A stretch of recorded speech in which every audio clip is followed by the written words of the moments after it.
Okay. Put this link in here.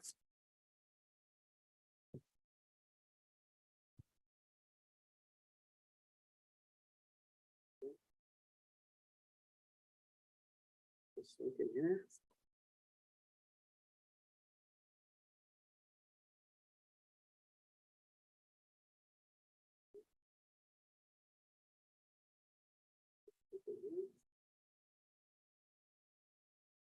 Okay, the link is up in the app.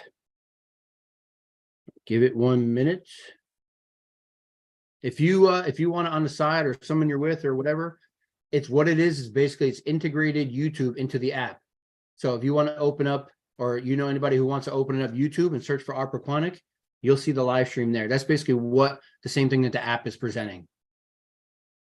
So let me just make sure it's up and then we'll get started.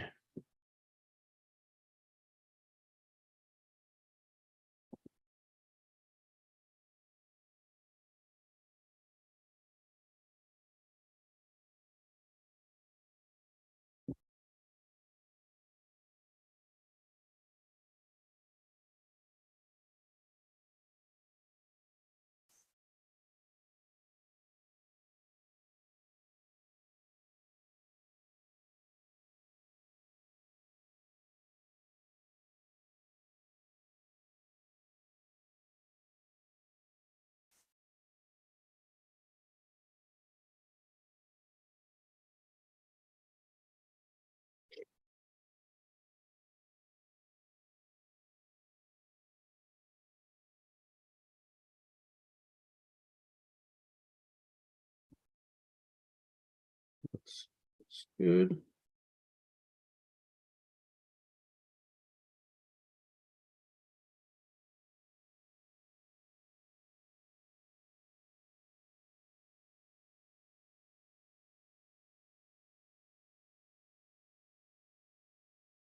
Posting it on Facebook to look at the app, and then that's it, and we're good to go.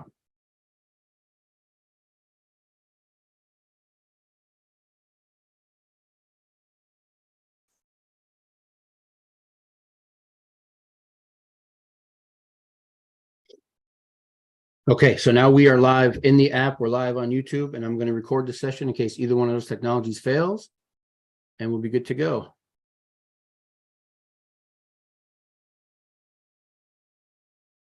Okay, welcome everybody to the 2023 candidate Q&A session. We thank every candidate for joining. We thank everybody for watching at home. You submitted your questions, open up to the pequannock2023@gmail.com email address that we're going to pull from. And with that, we're not going to waste any time. We are going to get into the 2-minute opening statement for each candidate to say who they are. And we're going to go in the order on which their ballot, I guess they would call it, 1, 2, 3, 4, 5, 6. Kara with the C. Shetton did reach out to me that she was unable to attend, but she did send me a video. So when it's her turn, I'm going to share my screen. Hopefully it works. She'll do her 2-minute video, and then we'll go from there. So with that, Sam, I'm going to send over and ask to unmute. Give you your time and have at it. Okay. Thank you, Dave, for hosting us this evening. And I wanted to thank everyone else who's spending their evening with us, this very exciting event. So if you don't know who I am, my name is Sam Cerisi. I grew up in Pequannock, in Pompton Plains, Pequannock Township. My parents still live in the house that I grew up in. If you don't know me, you may know my brother Chris Cerisi or my brother Jared Cerisi or my sister Danielle Murphy. 2 of those 3 still live in town with me. Not with me in my house, but with us in town. In my house are my 2 beautiful daughters. I have a junior in high school and an 8th grader, and my extremely talented wife, Darlene. And I have a 114-pound Rhodesian Ridgeback that may knock me around while we're here tonight. I am a facilitation manager for a top 10 US bank. What that basically is we have a couple different schools at the bank, and I am one of the principals of the facilitators and trainers. And I am a current Board of Ed member. I've been on the board for a couple of years now. And thanks for coming, everybody. Thank you, sir. All right, next in line, we're going to go over to Tim. Let me send over the ask to unmute, and the floor is yours. Right. Hey, hello, Pequannock. My name's Tim Gittin. I'm running for a second term to the Pequannock School Board. Currently on the board, I serve as the chair of the Board Effectiveness Committee, which is basically a committee that ensures the board is up to date on all trainings and requirements, things like that. A little bit about myself is I have lived in this town my entire life. I attended school here for 12 years. I went to SJG, then I went to the middle school and then graduated from the high school in 2016. I then went on to Caldwell University and graduated from there with a bachelor's degree in business administration. I also am a little involved in this town. I do serve on the Economic Development Advisory Committee that advises the town council to try and just help small businesses out in town. I also run the town's pickleball league if anybody's interested in that. And then I also just want to say, I do feel I bring a unique perspective to the board, having been a student fairly recently to the district. So I've seen a lot of what goes on in any given school day.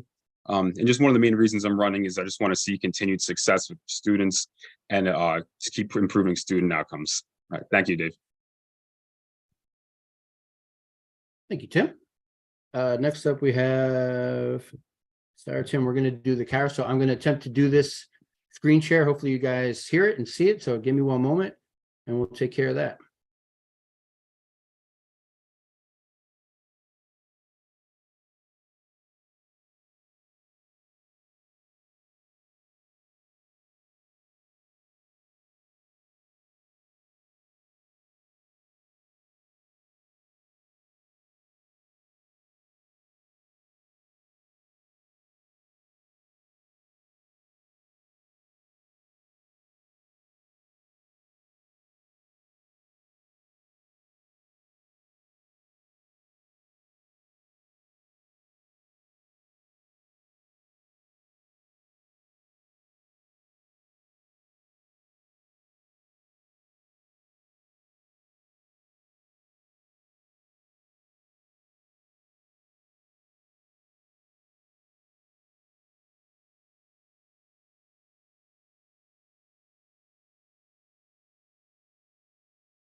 Yes, that's my fault. No audio. All right, that maybe it was mine because my end was muted. I'll try it one more time.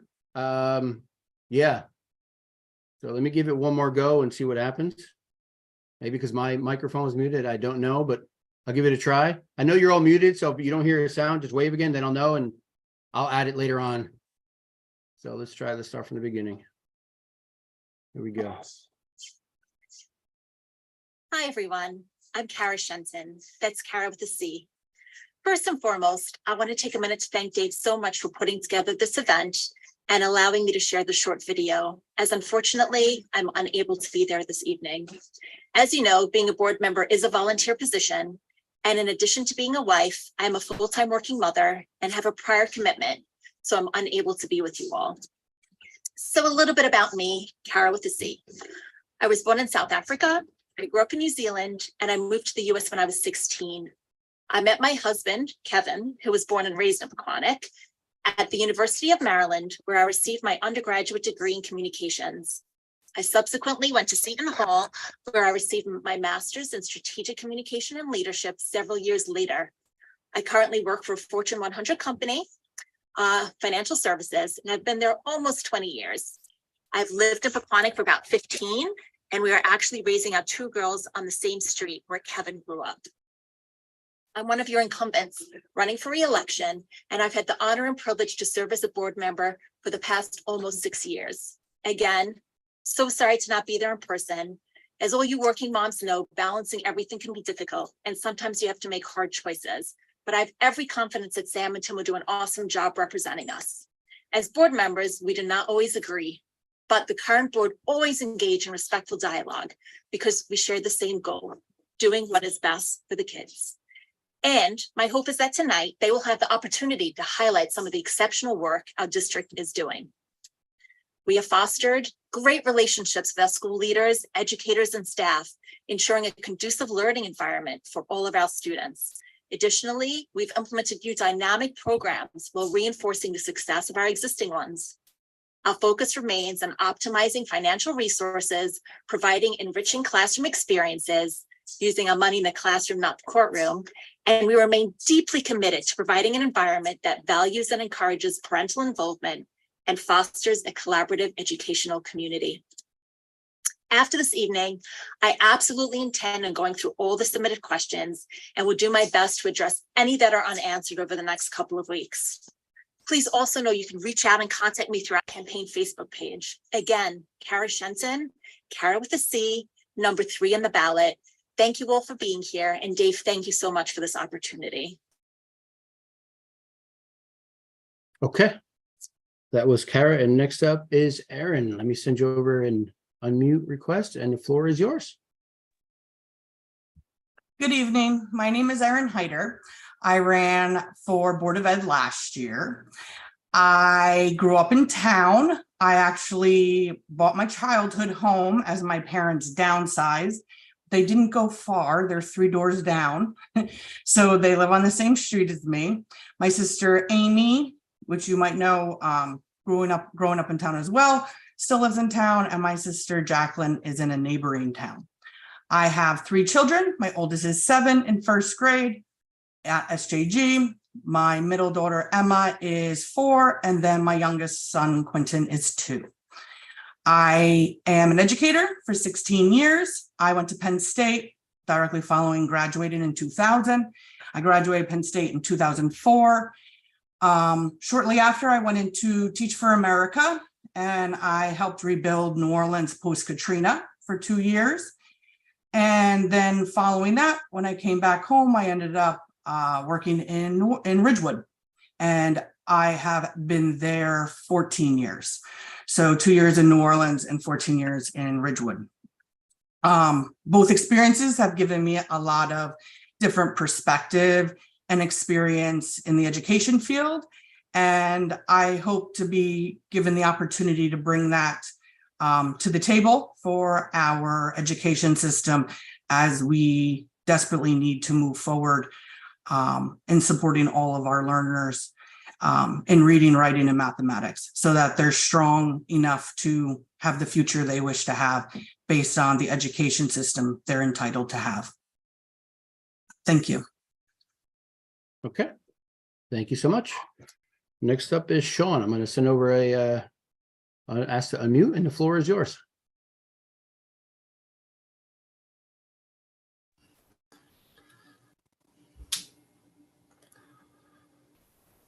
All yours, buddy. All good. So how we doing, everybody? Good evening, Pequannock residents. So my name is Sean McShane. I'm excited and honored to be here with you all tonight to discuss the education and the futures education of the great children of this town. A little bit about myself. I'm a lifelong Pequannock resident, born, raised, educated, and now raising my children and my family here. Probably the thing I'm most proud of is being a dad, being a parent. Having already watched 2 of my daughters grow up and go through the school system here, one graduating in 2017, another graduating in 2021, which now I also have my son who's in 4th grade at Hillview, which I'm so excited to do all over again. So, and the majority of my free time is probably you'll see me out on the sports fields and the sports courts in town. Some years I'm coaching 4 to even 5 sports teams a year. So as you can see, I'm very invested and passionate about the futures of the children, of all the children in this town. And to be honest, I'm not sure if we're fully preparing our children for the real world that's out there right now. Even over the last years, as I watched my daughters graduate to now, I've seen a huge change going away from real education, going away from the things that worked for so many years, math, writing, history, discipline, structure, responsibility, and respect. kind of like the education system that I went through when I was here. You know, we were always top 100 schools year in, year out, blue ribbon schools, you know. Those days seem like they're almost long gone, you know. I also feel like the great teachers of this town are being held back by either government programs, social agendas, social trends, social justice. So I'm here to get back for what has worked for so many years, an academic education, an education of life skills, and also to the parents of this town. If elected, I will do everything there is possibly to open the lines of communication on what your children are learning and the more transparency that we need. Well, thank you. Thank you, Dave, for doing this. And I look forward to hearing your questions and your concerns. Thank you. Thank you, Sean. All right, we're gonna end Kara. I'm gonna send you on mute and the floor is yours. Okay, can you guys hear me? Yep. Okay. Well, hello, everybody. Thanks, Dave, for doing this for all of us. I know it's become kind of a yearly tradition, but it's finally our turn to join. So I'm not sure that everything I have to say will be quite as exemplary as everybody else's, because I'm just me, but here goes. As the other Kara said, she's with a C. I am the Kara that is with a K, and I included my maiden name in the vote so that everybody would remember, you know, that that's me. It's a way to separate us, and I am the one with the very long last name, therefore. As far as running, one of the reasons I decided to run, or one of the many reasons, like everybody else, I'd like to see our children succeed that live here in town, as well as my own children.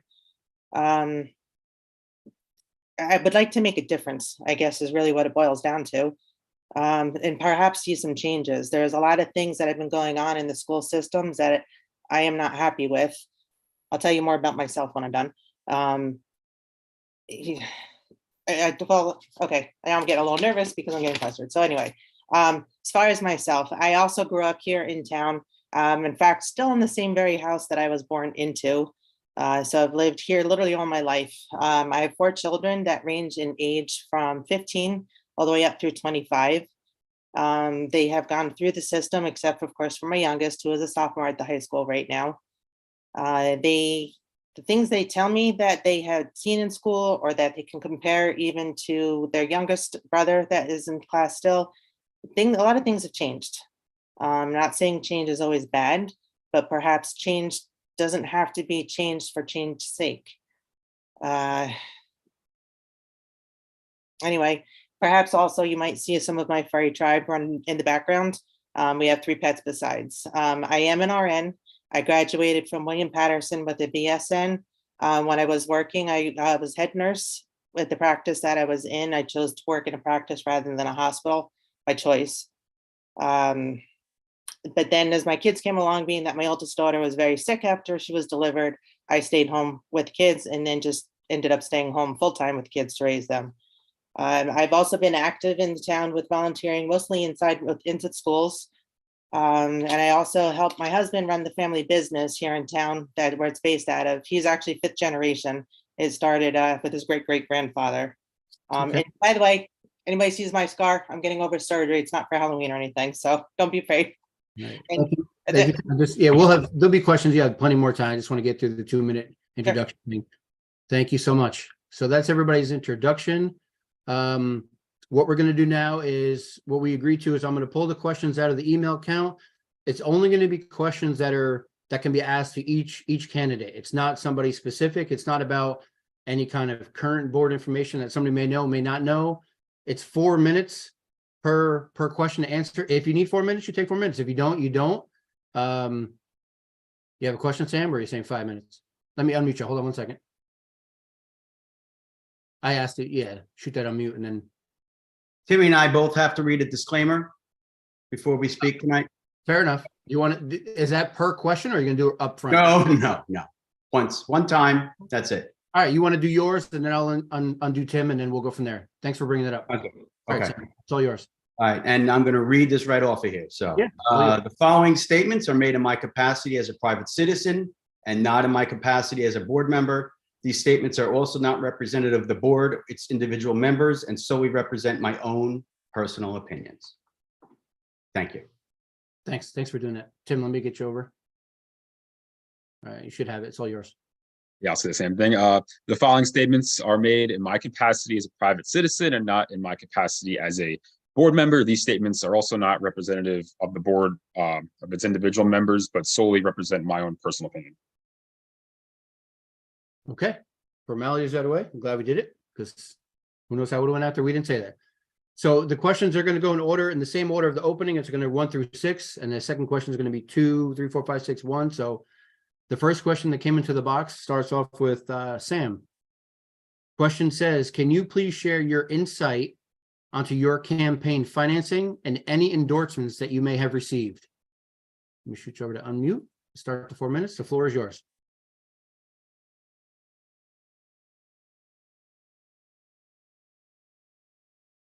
Sam, hold on. You got to click I got to shoot it over to ask to unmute for each one. So you get a pop-up. Yeah. Okay. There you go. Sorry about that. I'll reset your time. And if you need me to re-ask the question, just shoot it Yeah. out and I'll ask it. So Could you? it's all Yes, yours. please. Reread it. Yes, please. I'm Okay, sorry. yeah, of course. Yeah, no worries. Says, can you please share some insight onto your campaign financing and any endorsements that you may have received? Okay. So all of our campaign financing has been uploaded to the state of New Jersey. I think I have something here.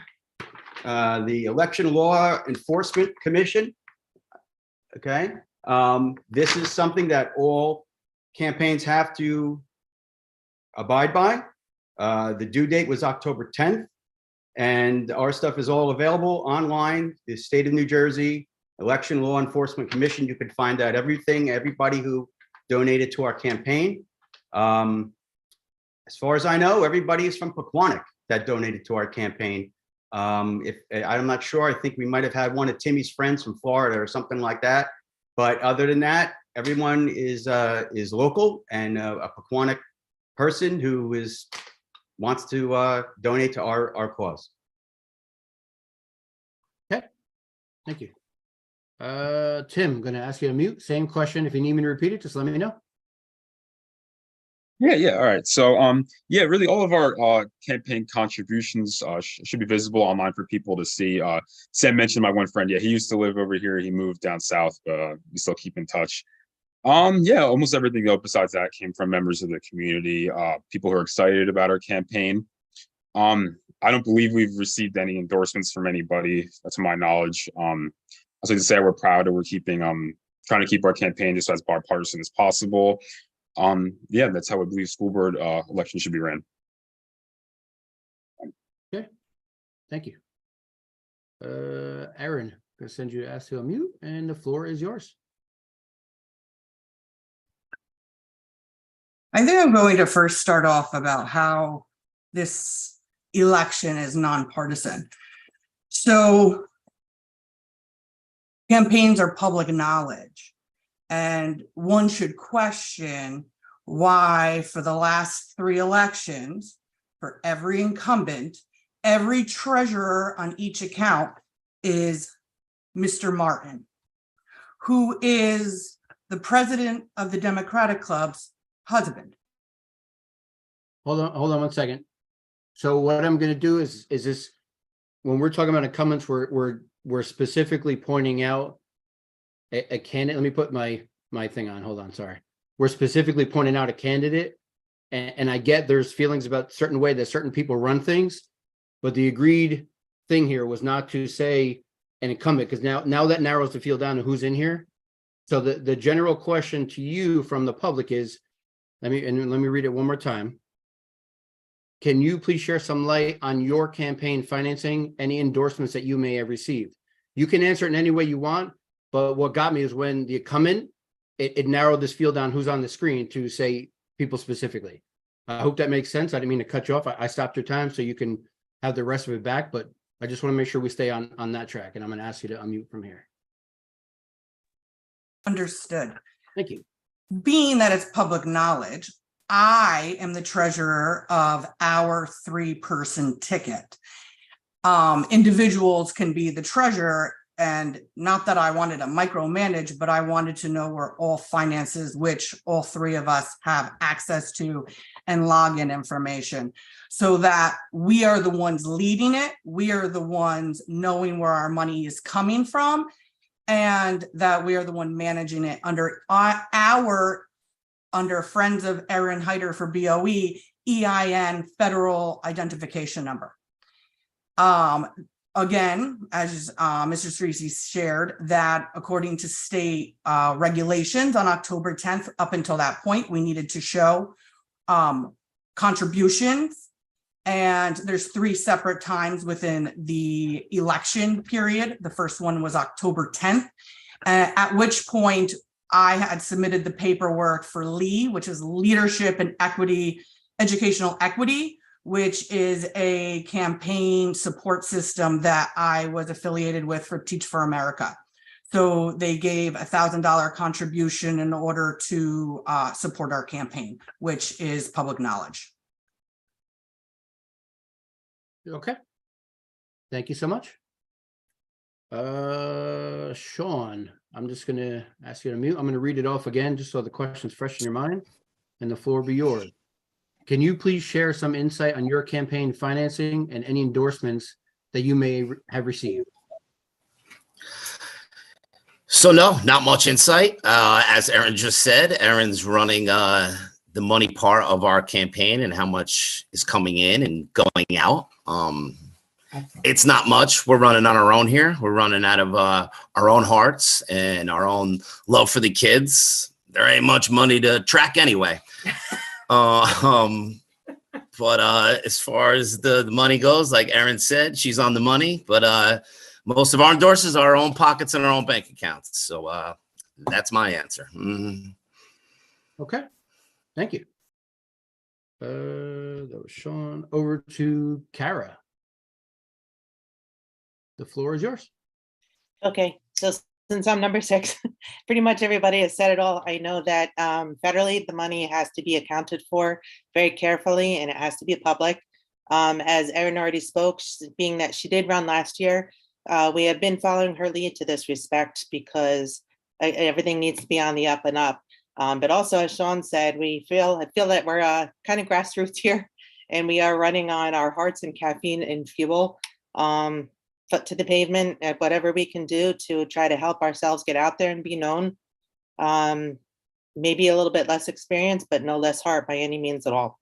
So yeah, in fact, I believe I possibly have turned away a fund that was looking for us because I was so nervous in telling them to make sure to do it right, that they said that they would try to catch up with us. So unfortunately, I feel we lost that donation. Hopefully they'll come back. But yeah, that's really all there is to it. So thanks. Okay. Thank you.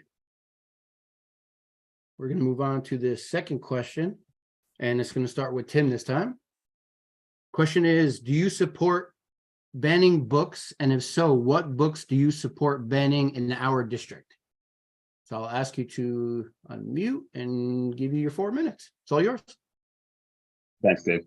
I mean, so like, I'm a big believer in the Bill of Rights, the First Amendment. I mean, I don't really think we should be censoring or banning anything that teaches about American history or world history, anything like that. I don't think that any book that is age appropriate should be banned.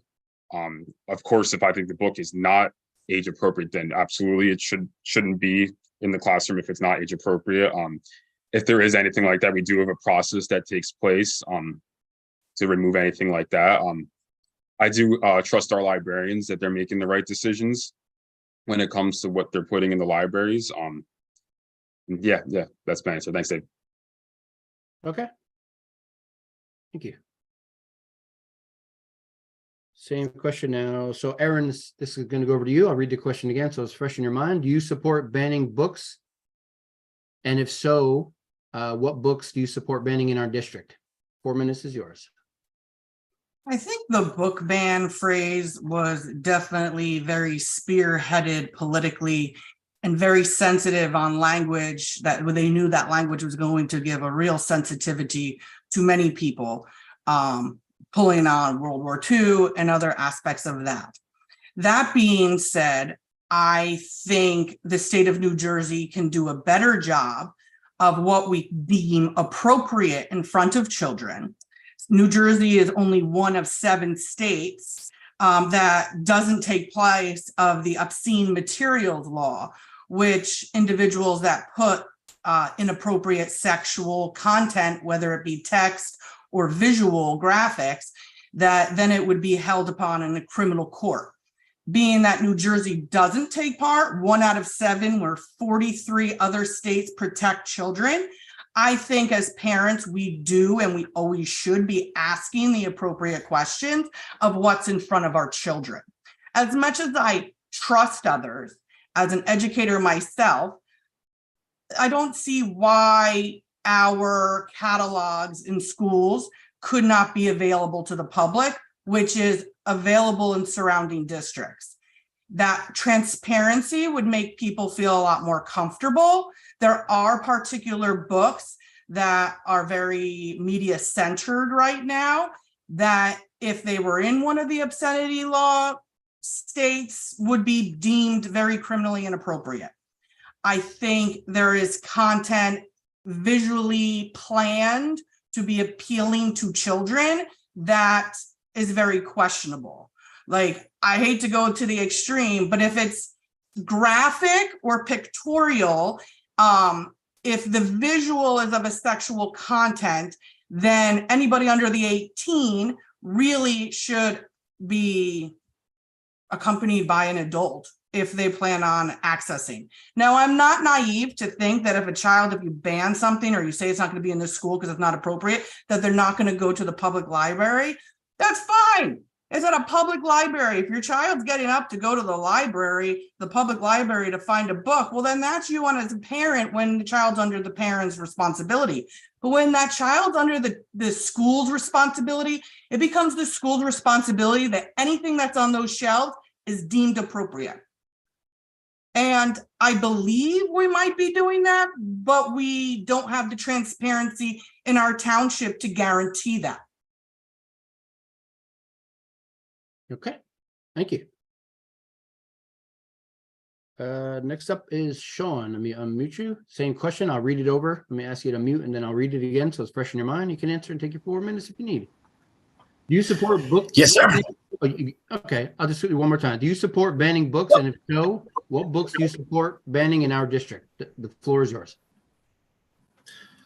So, no, all in all, I don't support book banning. This is quite personal to me, and my wife has been a librarian for the past 10 to 15 years in Patterson School District.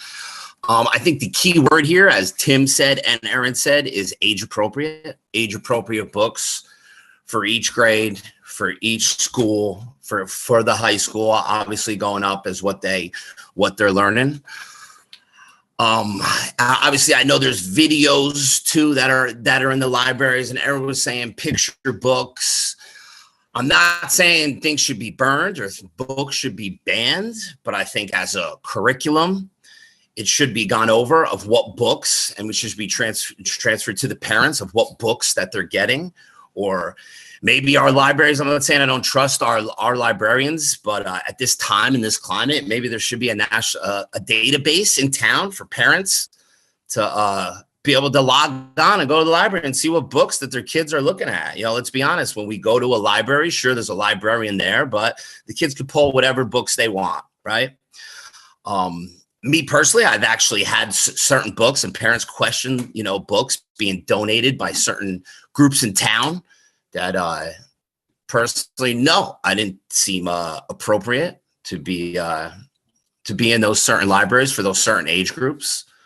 So all in all, no, I mean, you're not book burning, but there definitely has to be a little more transparency of what the books are and what books are in the library. Because let's be honest, it's different from when we were kids, and there's books that are obviously not appropriate for certain ages. We all watch the news. We all see what's going on, right? So again, the key word here is age appropriate. Let's go through it. Let's make more transparency for our parents and, in town to see what books the kids are learning. So no, I don't believe in book burning. Okay. Thank you.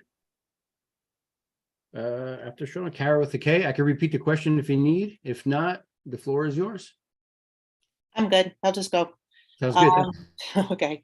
I think most of us here are really on the same page. I am in agreement with most of what Tim and Erin and Sean has already said. I do think the phrase book banning is rather triggering and probably was begun intentionally. Age appropriate is definitely where I stand, but that applies to a lot of things. It's not just what everybody is screaming about in the schools. It's not just whether it be, there, I'll say it, porn, nudity, any graphic pictorials that are, whether it be done down to a child's level to make it more appealing, such as a comic book, in appearance, even words I know that are played down, and not, maybe the words aren't graphic, they have softened the language to make it appealing to the younger age. So no, there are books that I definitely don't think should be available in our school libraries or even in the classrooms to various age groups. It definitely, needs to be age appropriate. And this does apply to things like that. It applies to whether it be violent content in books. Some books can be extremely graphic. I do remember a book that we read when I was in high school, and to this day, it stays with me, the graphicness of it. Maybe that's just me, I don't know. But even outside of schools, we have rules and regulations for music. If you listen to music on the radio, if you don't listen to it on, say, Apple or any other platform, it's either listed as explicit, there's warnings and labels applied to it. Watching a regular old TV program, up in the corner, you'll see whether the rating that it's given. These things apply everywhere else, and I don't understand why people are saying it's book banning and we shouldn't be doing it when it applies everywhere else to all these different topics and avenues. So book burning, book banning, whatever people want to call it, no, because we are protected with that First Amendment. Age appropriate, yes. And I agree that also, just as with our own public library, there is a catalog that you can log on and you can see what books are in there for you to choose from, or you can go and walk along the shelves. We don't have that in the schools, and I think that is something that would be very important. I know for my children, as they were going through school, a lot of the teachers, as they got into, say, English class, they did supply us parents with a list of the books that might be read during the school year. Not always, not all of them, but a lot of them did, and it was appreciated. I just think we have to get back to some common sense, maybe, is really what it boils down to. And, let parents in the community be heard. Thanks. Okay, thank you. Over to you, Sam. I can reread. Let me ask you to unmute first. I can reread the question, or if you know it and you want to run with it, it's up to you. I think I got it by now. All right. So my answer is no, I'm not for book banning at all. Here in Pequannock, we have policy, we follow policy. You have to, if there's a book that you don't want in our school library or in the school or not to be read, there's a policy. You can absolutely request that book get reviewed. That would go to the admin. We trust the media center specialists. We have some wonderful media center specialists here in Pequannock, and there's a path to follow. If there's a book that you don't want there or you don't believe should be there, it doesn't just stay. You could question it, and not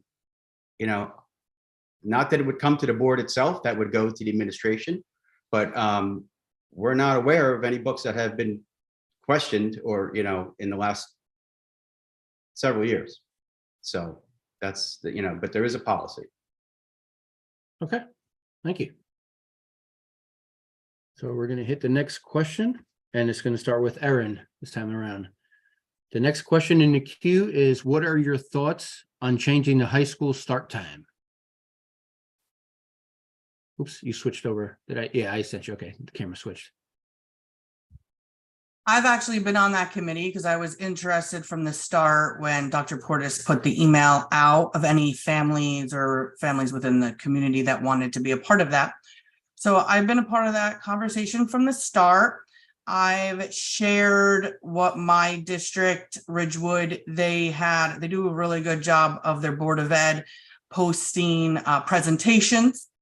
In terms of parent feedback, they used outsourced like third party to do surveys, which cost a fortune and things of that nature. And when stuff like that is already public knowledge, there was a lot of encouragement to go and explore some of these other districts like Chatham and places like that, that have already undergone this process.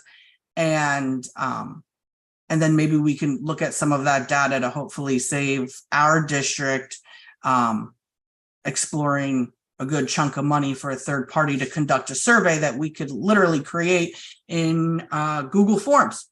So, but personally, the feedback I am receiving from the parents at the high school and in my district, we get together. I'm part of the union, and my high school staff has shared that they do like it, though they literally just kind of come in around the same time that students do as well. It has a little block where there's like before school tutoring. And so that sports weren't impacted. That whole 9th period block is all for tutoring, for students to come and get support. That way it doesn't impact the sports schedule overall, because the whole district and county has to be involved in that. So elementary was never affected at Ridgewood. Middle school was never affected this year. It was only the high school start time. So far, but we're only in October. But so far, the feedback from the students is positive. They get to come in later. Something that they did say is that even though they staggered parents drop off, the feedback has been a little more positive, because it used to be like everybody in this rush at the same time. Like, I have to drop off my high school, and now I got to do my middle school, or now I do my elementary.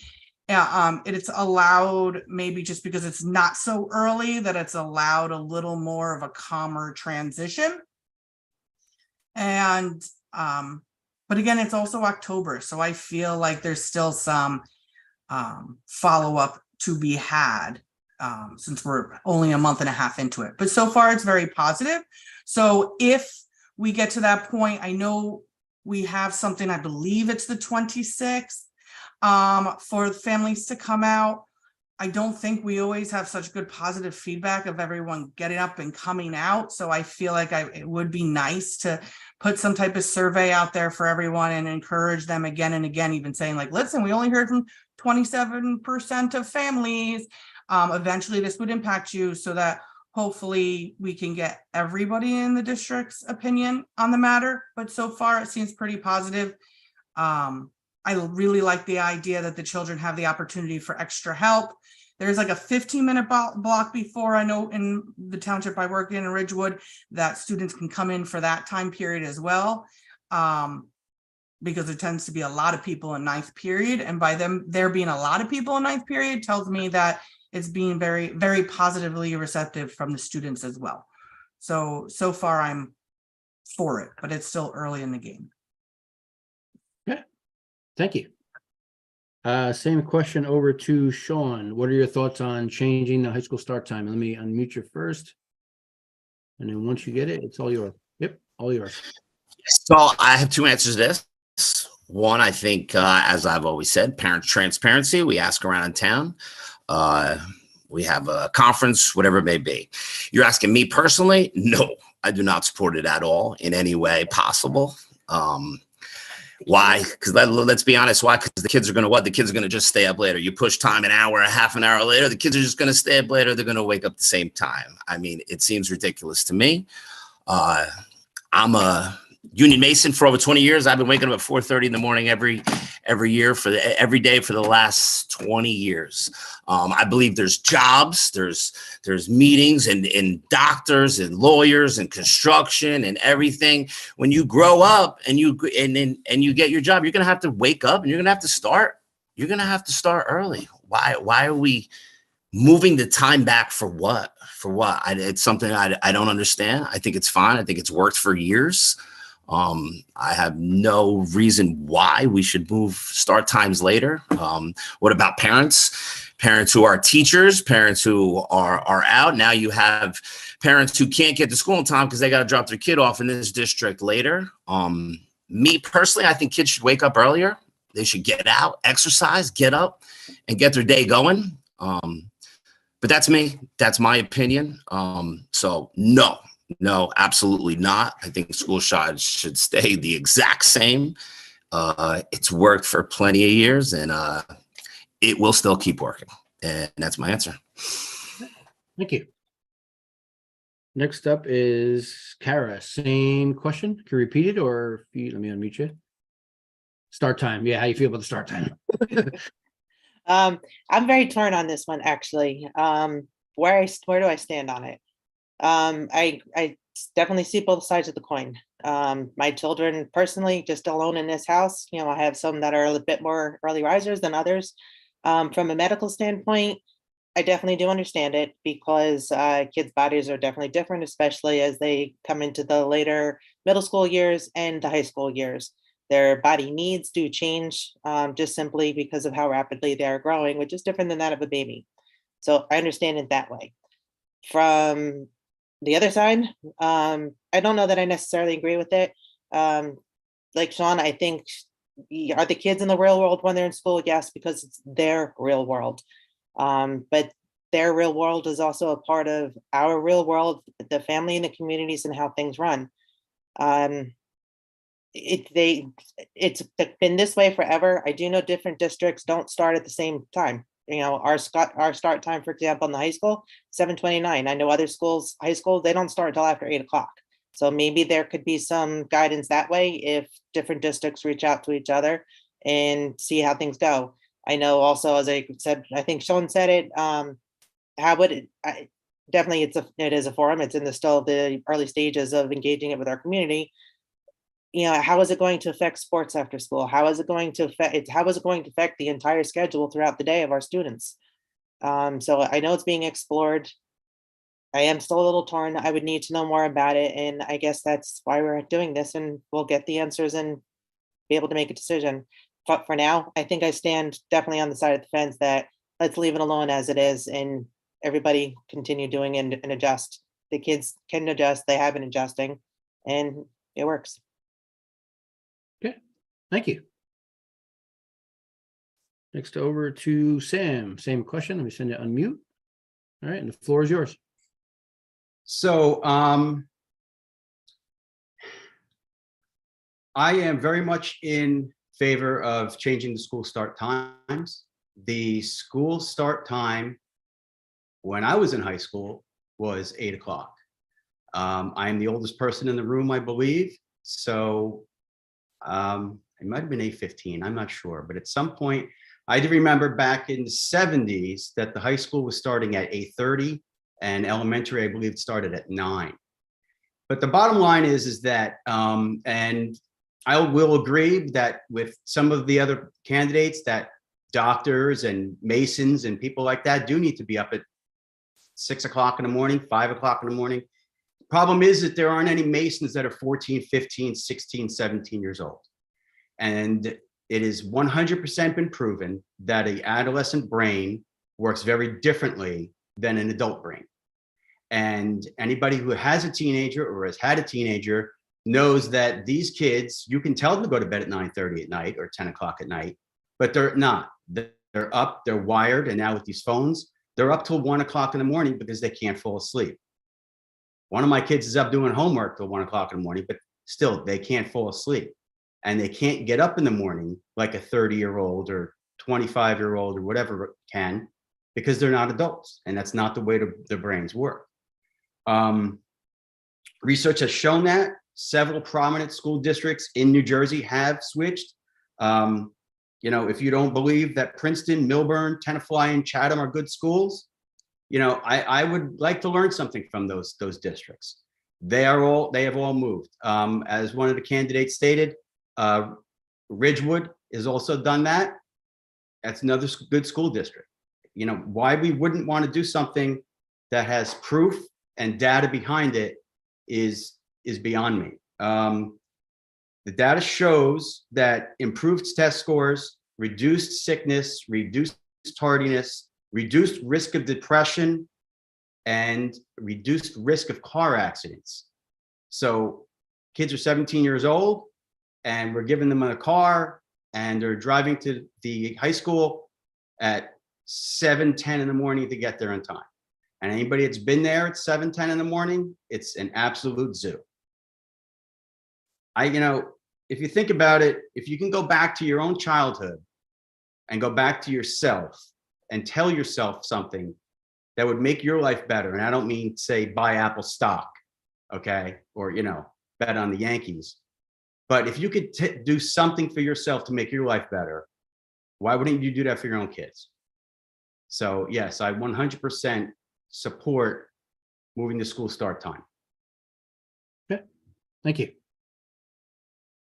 Over to Tim.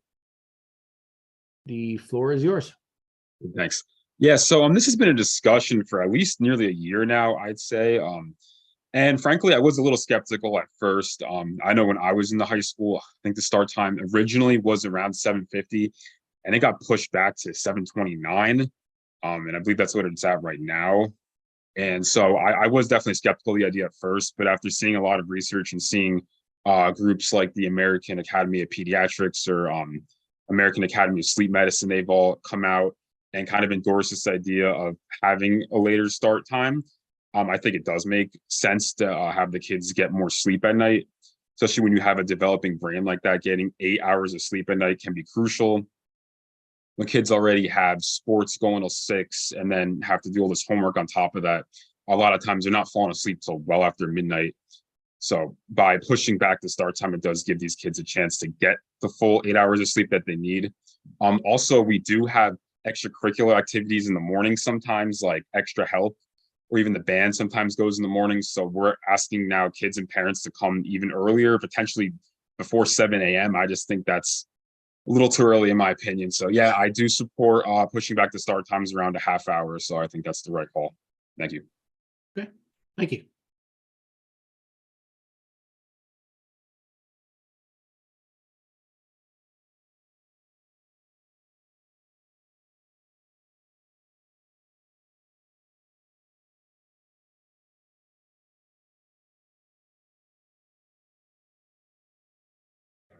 Yeah, thank you for knocking. I saw that. Yeah, I clicked it twice. All right, over to you, Sean. This one's coming to you for the fourth question. Question is, how would you work with board members who do not share your ideas or ideals? 4 minutes, over to you. Let me send the unmute. The floor is yours.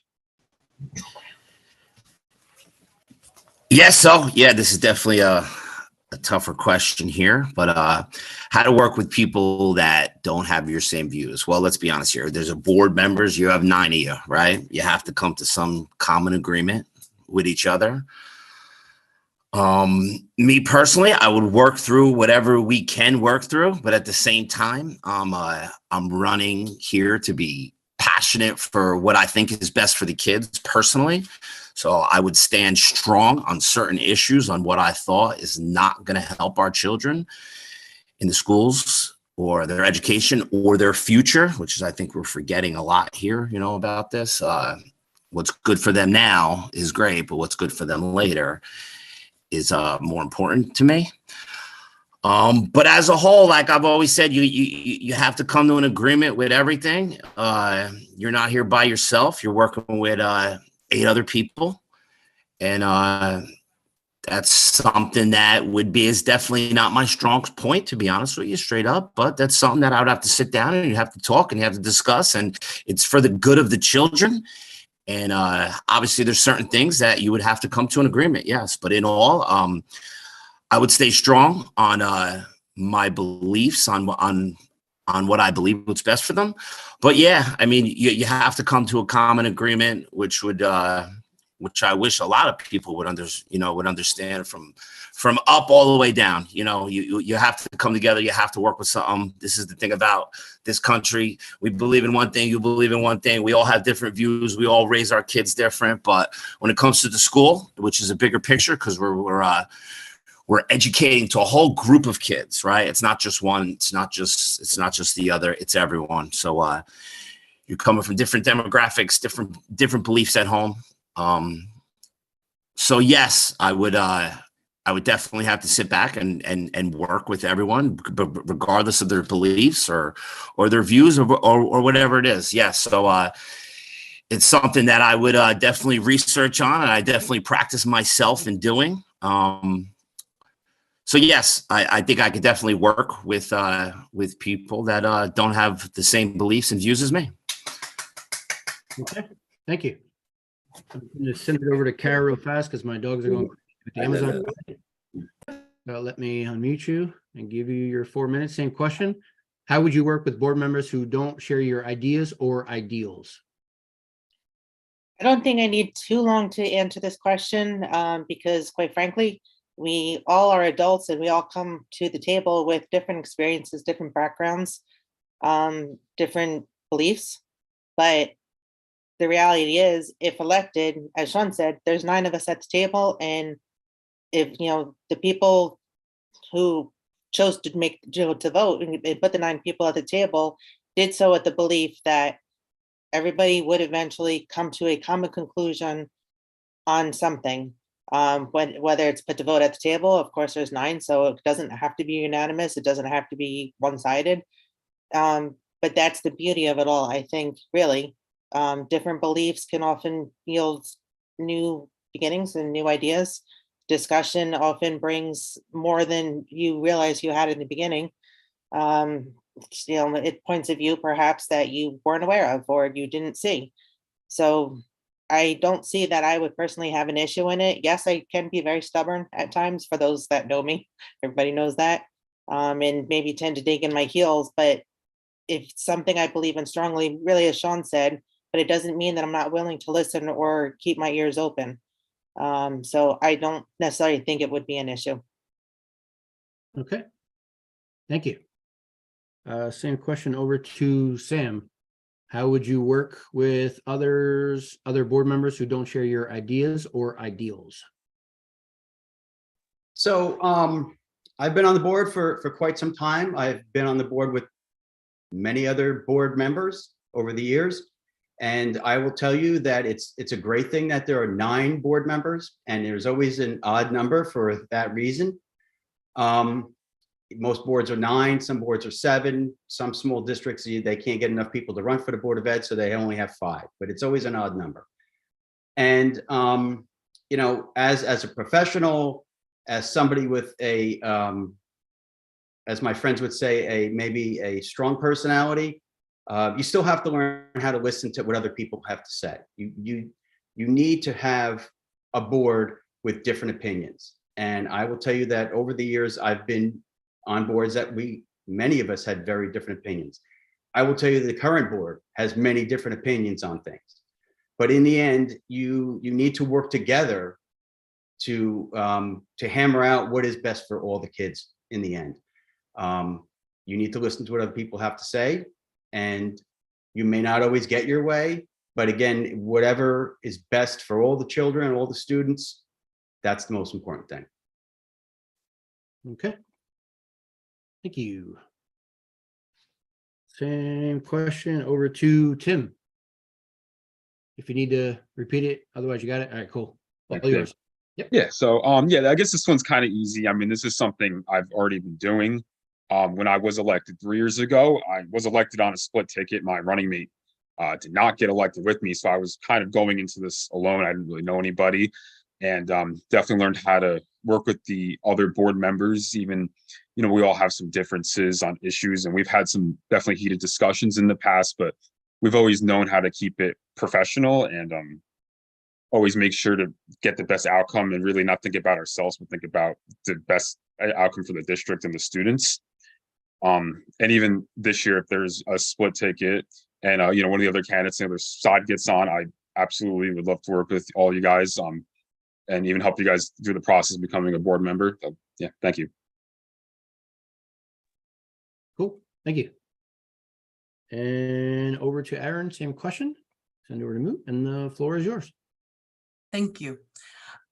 I think in order to help move our district forward, we need to be having stronger difference in viewpoints. Now, it's not what you say, it's how you say it, as well as being respectful and actively listening to one another, even when the standpoint might not really align with your values, your ideals, your opinions.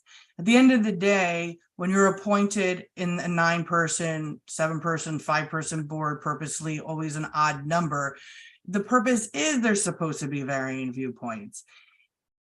I think the more we provide those opportunities to make sure that that's being had, that when voting happens, it doesn't always have to be unanimous, so that we can see some varying viewpoints, not always just supposedly happening behind closed doors, allows the public to know that all these viewpoints are being heard, or that's why there's the comment section right before you're about to vote, that you could also be stating maybe what your concerns were, but that you came to the majority and decided in this direction. That's not necessarily what happened, so that I'm led to believe that the varying viewpoints are limited. I think our district with a 9-person board, for as small of a district as we are, is beautiful. I think that allows more people and all different personalities and ideals and stuff to be brought to the table, which is why we have elections every 3 years to make sure that the people appointed are the voices of the township that put them majority into their seats. Okay, thank you. And that wraps it up for that question. The next question, we're going to start with Kara. This is the one that came in. It says, if elected, what do you plan to accomplish in 2024 as a board member? Please describe specific actions you would like to take. Send you on mute. All yours. All right, well, this is admittedly a little bit of a tough question, because not having been on the board yet or ever, are there things I'd like to see changed? Perhaps, yes, some. For the very first thing, I know the district as a whole has been struggling. We just had that presentation the other night for the board about how the district has done with proficiency and all the testing this past year. The numbers have gone up and down and roller coastered quite a bit in the last 10 years, but as a whole, the trend seems to have been somewhat more to the downside. I know COVID was in there, but I don't think COVID was the only factor. I think, again, having my kids such a range of ages has allowed me to see things in the district. I would like to see the scores get stronger for all of the kids. Specifically, I think some of the sciences can be stronger. I know that also has had some difficulty in the district. Maybe, I think perhaps with staffing. And I do, obviously science is one of my loves. Math scores have had some struggles. I know even if state scores are saying you only have to, that this is the proficiency rate, I think as a district, we can maintain higher standards than what the state says. Now, again, that's perhaps where I'm wrong, not having been on the board. I think a lot of it has to do all the way down to basics with the reading.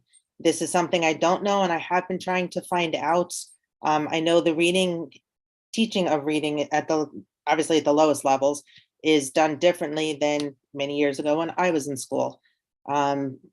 Except for my very oldest, they have gone through some different instruction in reading. I believe it's leveled reading, perhaps some phonics are in there.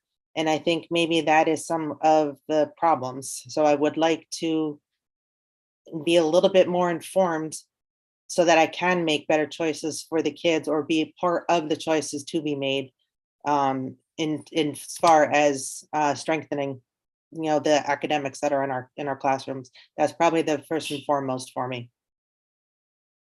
Okay, thank you.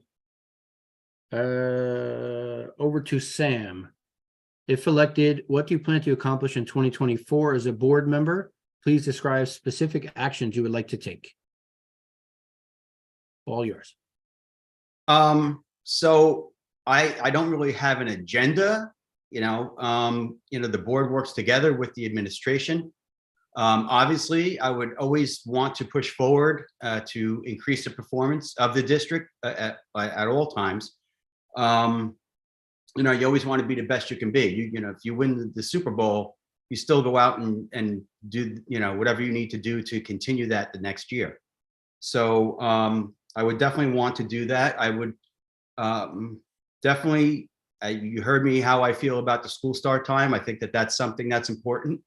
I also feel that school security is very important. I would like to maybe take a look at and continuing what we're doing, what we've done and what we're doing.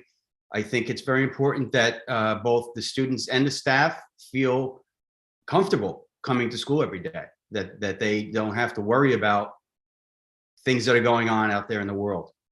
That's really it. You know, work together as a team. I don't have an agenda for 2024 or for any time, just to work together to make the district the best it can be, work together with the administration and the staff, the parents, and go from there. Okay, thank you. Next up is Tim, same question. If you need thumbs up, if you need me to, all right, you're good? All right, all yours. Yeah. Oh yeah, thanks. Yeah. So yeah, we're looking forward to 2024. I guess definitely one thing I want to really look at is our academies and just how we can get more interest in that. Maybe we can advertise it more, maybe send out more mailers, things like that. Also, I want to know, Kara did say something that I do agree with. There's always room for improving our test scores. Absolutely. I think maybe something we could do is set some time aside, maybe make sure we have enough time to review for these tests for the students, make sure that they're reviewing the accurate material. So I do know sometimes that they're being tested on things they reviewed last year. So this is something that I think we could look forward to in 24. Same thing what Mrs. Reese said about just keeping good support between the board and the superintendent. I think that's really important. Yeah, another thing too, we could also, I'm interested in maybe having some kind of student survey to see what new programs or, you know, maybe sports, things like that, that students would be interested in and that we could add for the next year. Thank you. Okay, thank you. Same question over to Aaron. If you want me to ask it again, a thumbs up, otherwise. Okay, yep. So the question is, if elected, what do you plan to accomplish in 2024 as a board member? Please describe specific actions you would like to take. Yeah, I thought the thumbs up was like, I'm ready. Oh, sorry. No, it's good. I also apologize for my camera. It keeps autofocusing and it's driving me nuts. So if you're watching, it's probably driving you nuts. Hands down, if you know me, you know what I like. My jam is academics. I, on Monday, left the Board of Ed meeting with a ton of questions. I could not believe that our scores that were released for the testing that just happened in the spring show minimal growth. And then I will share, in the education system right now, educators are discussing that this state very well could have changed the baseline data for the entire state after the year before, because scores have come back this current year way too high. Like, I will share that like 95% of my kids are exceeding expectations, and I'm not that good of a teacher. So when our district doesn't show that type of growth, when in the education system is showing that we're skewing data, I am very nervous. I want to make sure our staff is fully equipped of knowing from the lower elementary to the upper elementary, to the skills in the middle school, to the skills in the high school. Are our teachers given the resources that they need? If we've discussed this last year, that we have a transient staff, we don't tenure people. It's known in the surrounding area that like, oh, you're Pequannock. Well, you know, when you get up for tenure, you might not get hired. That's not a good reputation to have. So when it comes to educating our kids, it makes me wonder if the people that are in charge of it, not the people in the classroom that are with your children all hours of the day. But the leadership that has been appointed, not building leadership, curriculum developers, need to be developing plans. But what I heard on Monday was, well, some people don't like mathematics. Well, that makes me nervous. In your slideshow, you have in all of elementary school, first grade only, going to conquer mathematics for professional development. Where's kindergarten? Where's second? Where's third? Where's fourth? Where's fifth? When your scores are about 50% of our population has needs, how are we meeting the needs of our children when I just don't think that the leadership we've appointed knows what that's supposed to look like. If they did, we wouldn't consistently be on this path. Another thing that was shared on Monday was like, oh, well, at the biology level, we might start some Latin roots. In high school, grammar at the elementary school level is an entire block of time where you're not only just teaching foundations in our district, you're looking at your curriculum, and every curriculum has gaps. That doesn't mean you buy the next curriculum because it becomes like a pendulum, all right? You look for gaps, and then as a district, you fill those needs in-house with educated individuals that know what they're looking for.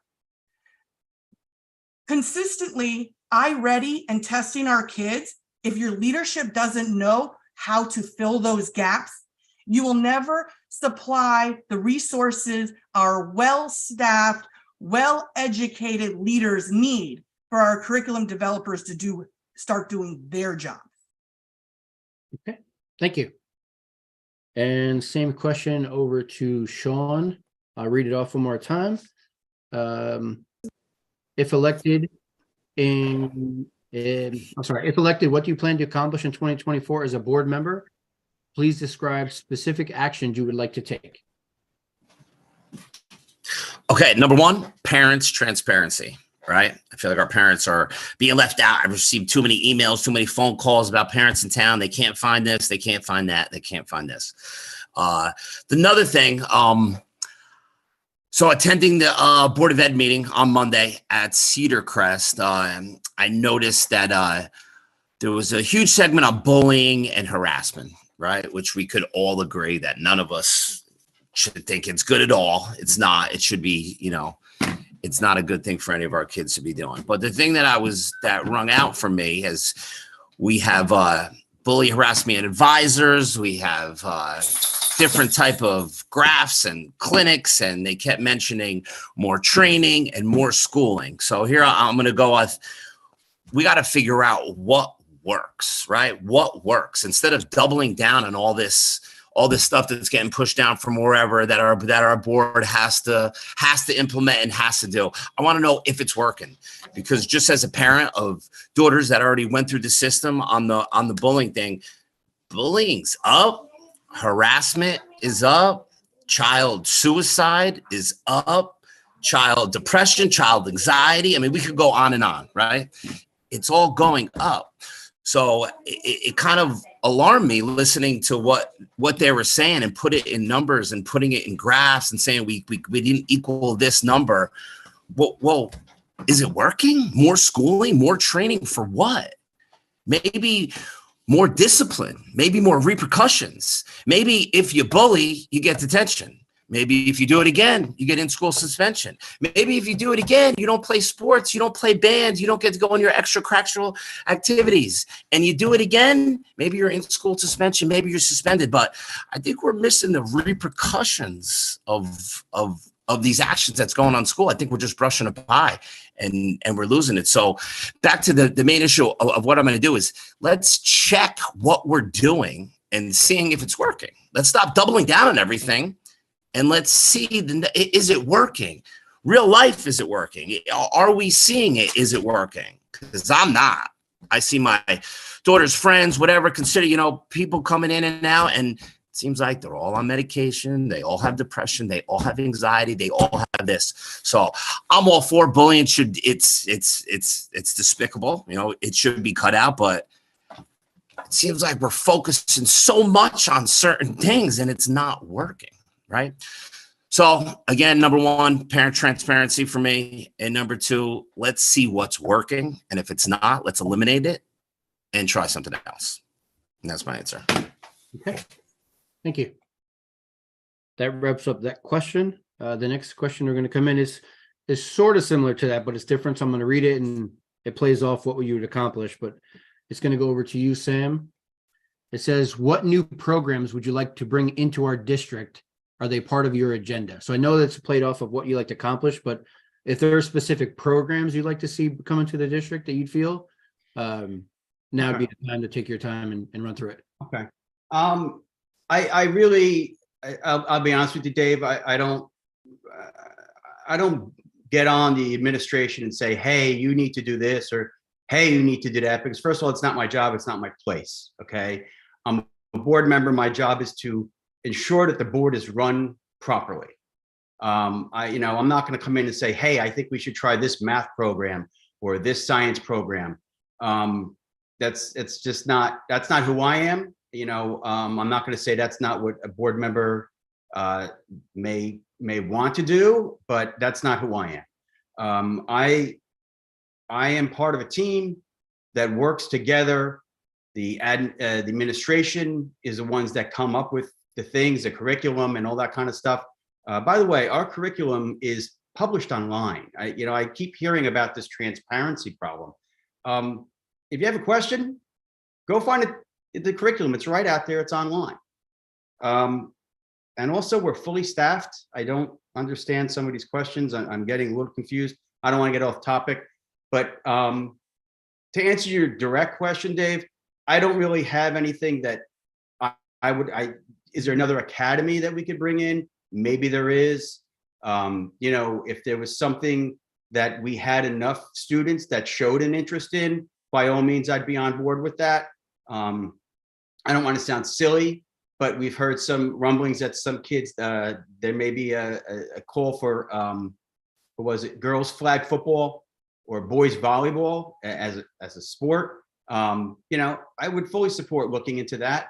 But as far as the academic stuff, I really don't think it's a board member's job to go to the administration and say, hey, I think that you need to do this. That's not the way it is.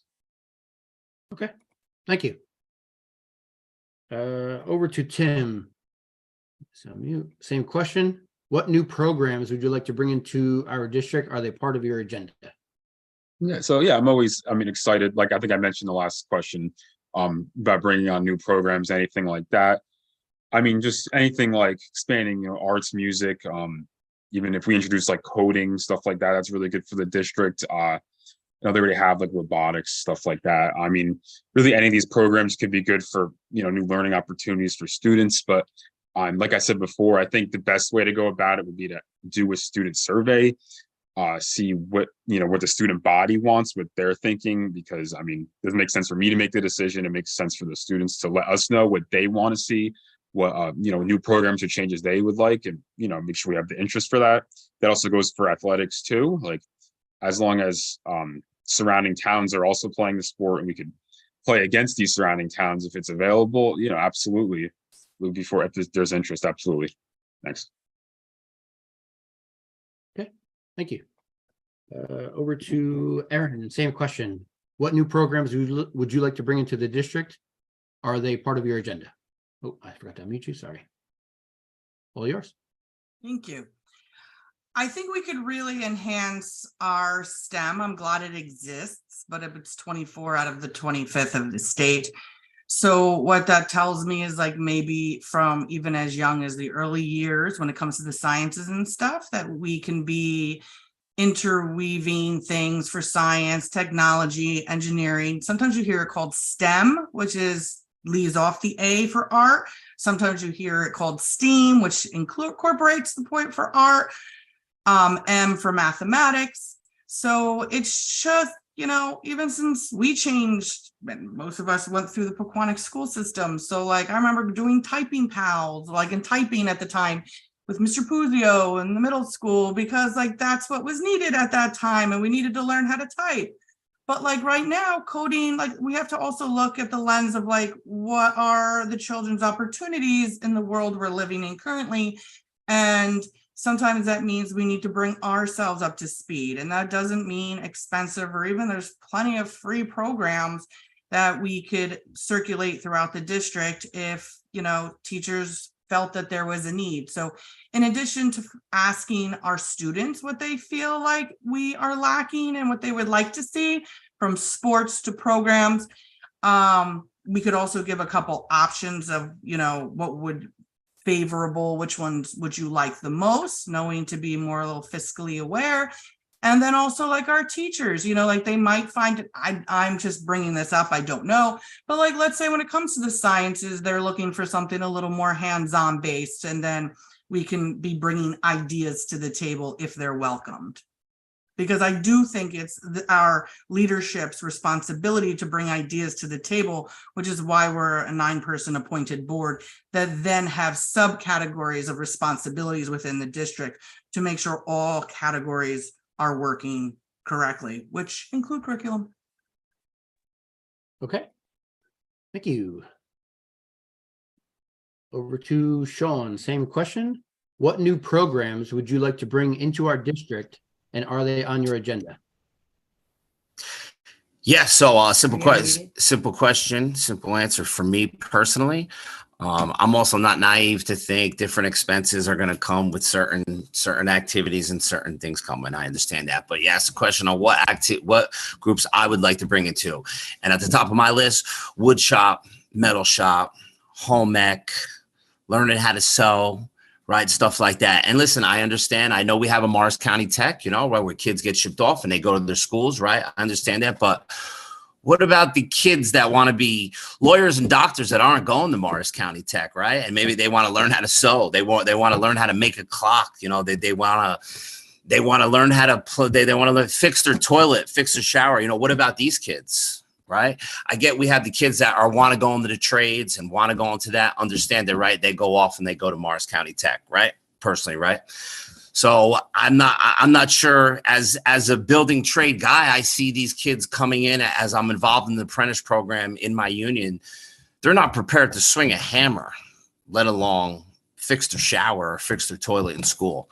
So again, listen, I'm not naive of what expenses this brings to the school. I get it. And that would be a whole nother topic. But for me personally, you know, it would be home ec, it would be wood shop. It would even be, I remember when I went to Pequannock in the late 90s, we had a class called child development. There was actually a daycare inside the school, and you could take that as a class. And it was actually one of my favorite classes I ever had. You got to interact with children. It was a 45-minute class. Everyone got to go. You got to watch these kids as they grew up and went through the same school system. I think we're missing a lot of that stuff, you know, just the simple basic stuff that kids are missing, and they're not prepared for it in life. So yeah, so that's what I think. Thank you. Thank you. So Sean, over to Kara, same question. What new programs would you like to bring into the district, and are they part of your agenda? Okay. Going last, I hope this doesn't sound lame, because I'm actually in agreement with almost everything everybody said on the panel for bits and pieces. Sean, as far as you just said, but the child development class that was there a long time ago, because I graduated fairly well before you, and that was there. I took the class as well. In fact, I was actually in the class when I was a child. My oldest sister was in the class, you know, at the school. As far as what I'd like to see, I'm kind of in agreement with Tim here. I think it's important to know what the students themselves want. So surveys are always a good thing. It doesn't mean that it's necessarily a wish list, because as everybody else pointed out, there are costs that go along with it, not just in the budget costs, but in time costs. There are only so many hours and minutes inside of a school day that these children can be a part of, and their brains can also only be so full.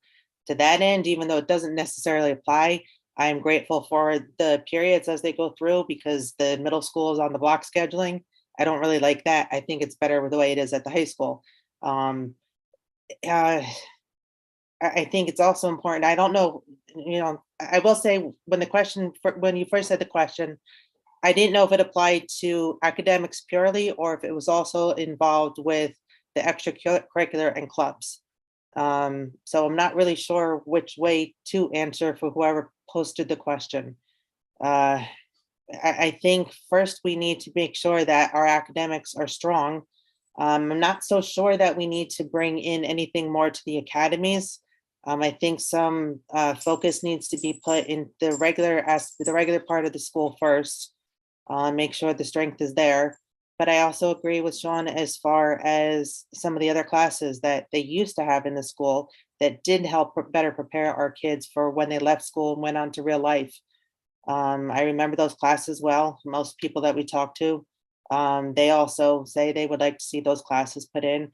My own kids talk about, they'd like to be a little bit better prepared for life with finances that have graduated. It's not that they truly don't understand, because as parents, yes, we talk about it here at home, but that's not true of all kids. So yeah, I hope I answered it well enough, because as I said, I'm in agreement with everybody on panel for bits and pieces, but that's my answer. Okay, thank you. Okay, that wraps up that question. So over to the next question. It's going to start with Tim this time. According to the National Institute of Mental Health, 50% of adolescents in the US have experienced a mental disorder at some point in their lives. What is your plan to address the growing number of students who battle these disorders, such as anxiety and depression in our district? Let me send you a remote. Thanks, Dave. Yeah, so there's a lot of things that we try to do here. Like, I know we do have a PIV coordinator to try and work out what's going on. Why is there all this bullying going on? I know there's been a lot of issues in the middle school. Recently we did implement like a point system to try and get these kids to stop bullying each other. If you could gain enough points, you could lose privileges like going on the class trip at the end of the year or going to the 8th grade dance. I mean, things like these. I hope will try and combat bullying and help kids with their mental health disorders. I know that we're also, even with the younger grades, we're trying to teach kids to show more empathy towards each other and teach really just simple things like, how to be nice to each other, just things like that. And I just want to continue keeping those programs. Thanks. Okay, thank you. Tim, over to Aaron, same question. May I unmute you? All yours. I can reread it. Otherwise, I don't know. I don't know if we're good. Or Good as a no reread. I'm good to go. All right. On Monday's presentation at the board, there was a nice presentation about the current standings and internal scoring rubric on how HIB is doing. And as it was pointed out, that there was, I think it was 17 out of 18 internal data collection in terms of how the district staff and students felt like they were doing. It was good to hear that. However, like you said, the shared statistic about 50%, it means like there's a slight discrepancy in terms of the district versus what science is collecting. So then that makes me wonder, a lot of people silently deal with their demons in terms of how they handle things. And so some people won't be as voiceful in terms of their needs that they need. I think your teachers are always going to have the biggest lens in terms of any type of concern, since they work so closely. And that's why the whole parental rights and parental connection, because the student, the staff member, and the teacher and the parent are always going to provide like the best resources and supports. They might have a different lens in terms of when they come to the classroom.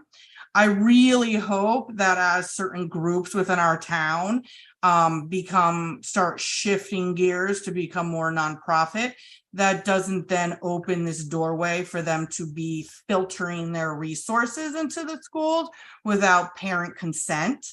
Every school district have a school psychologist, you have a social worker.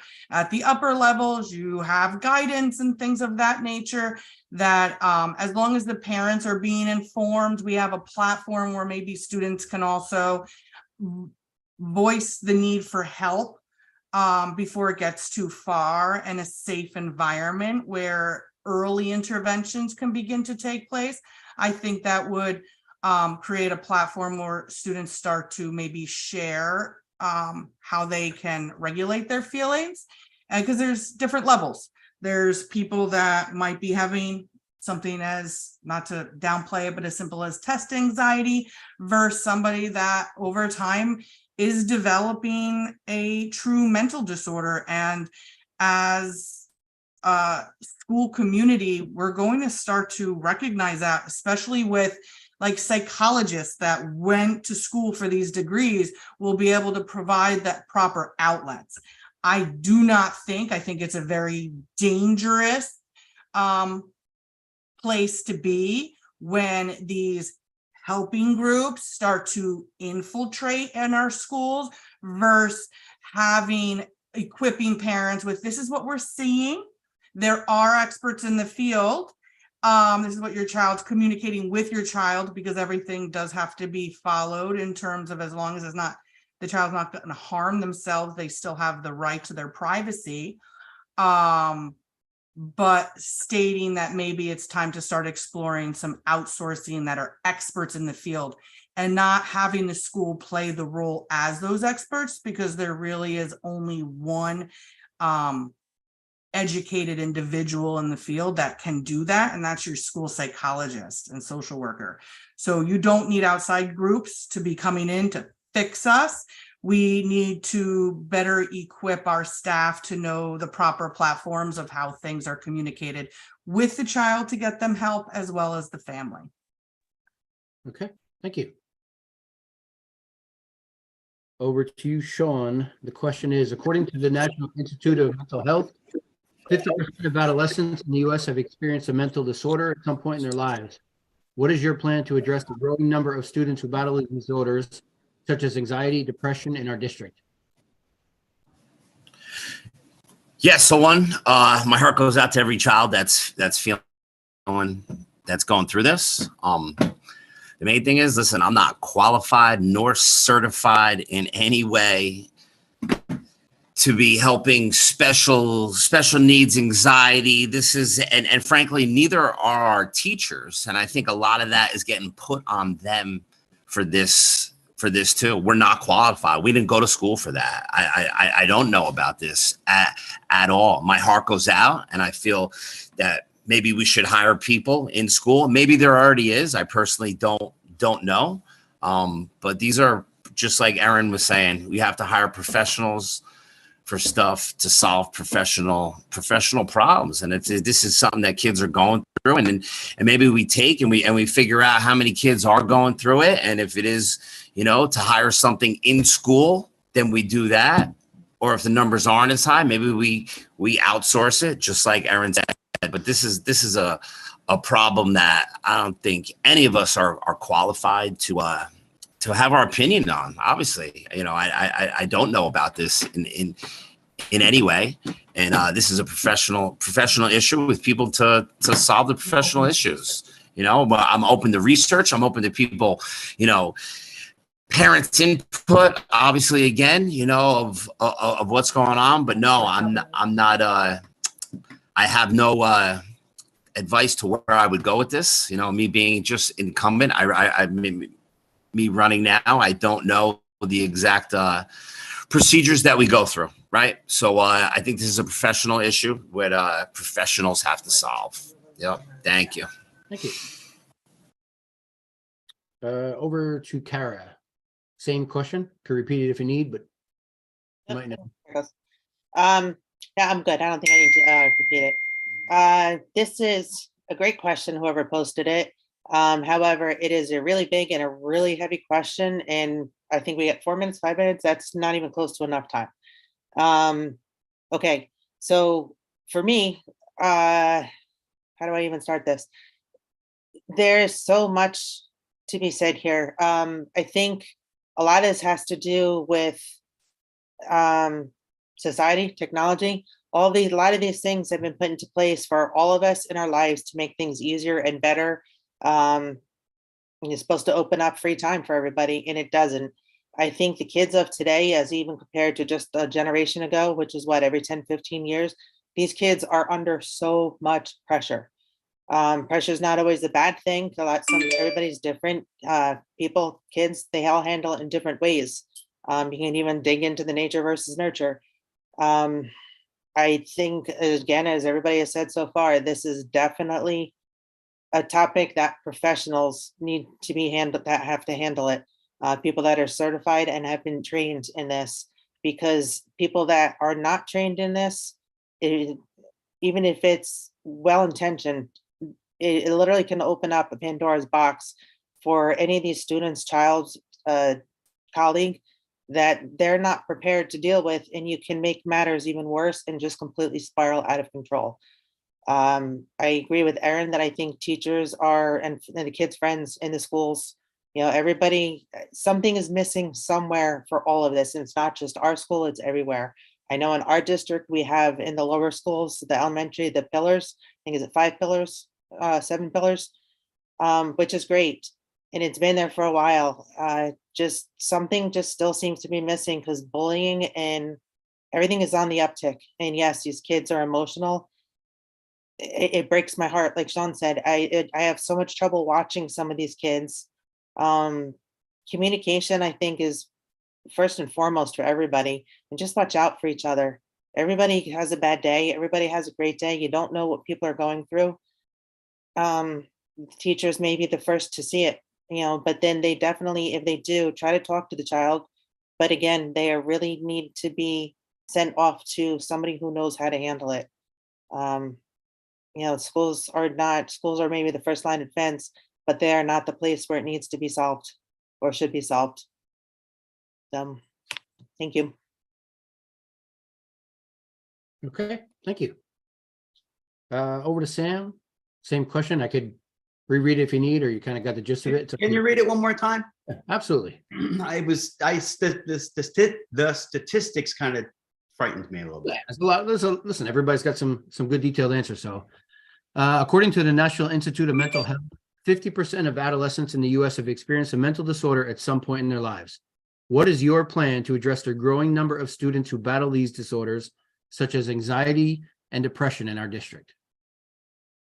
Okay, so I will tell you that the district is working on classes in citizenship, respect, the golden rule. There were some other points that were made that were very good. Timmy even said something about the point system that's being used at PV school. We have seen that has worked to some degree, but I will tell you, Dave, that as upsetting as an important as this is, I'm not an expert in this, and I really don't have the knowledge in it. But when the administration came to this board and said, we need another guidance counselor and a full-time psychologist, we found the money and we hired a full-time psychologist and another counselor to help these kids out. As terrifying as it is, it might be our biggest problem. And I don't mean Pequannock, I mean, the country. Because if these kids don't get help, we're going to have a much bigger problem down the road. And that's it. When the district asked for it, this board got the people that they needed. And I'll tell you what, it's not easy to find those people. That's the other problem. It's not easy to find a school psychologist or a guidance counselor, because they're making tons of money out there in the real world. Okay, I didn't know if you were stopping. I cut you off. I'm done. Yeah. Okay. All right. No, good. Just making sure. All right. So that wraps up that question. So what we're going to do is it's 8:07. I think we'll have time for just 2 quick more questions. They seem like pretty easy questions to answer, and then we'll closing. So this question starts with Erin. What do you do if you're asked by the state to implement a mandate that you do not agree with? Let me ask you to unmute. Sorry. Okay. Good question. You do your research, because just last year we heard about mandates and 5756 on how we are forced to block the parent out, which is still a current policy. However, you look at surrounding districts in this state that have fought it.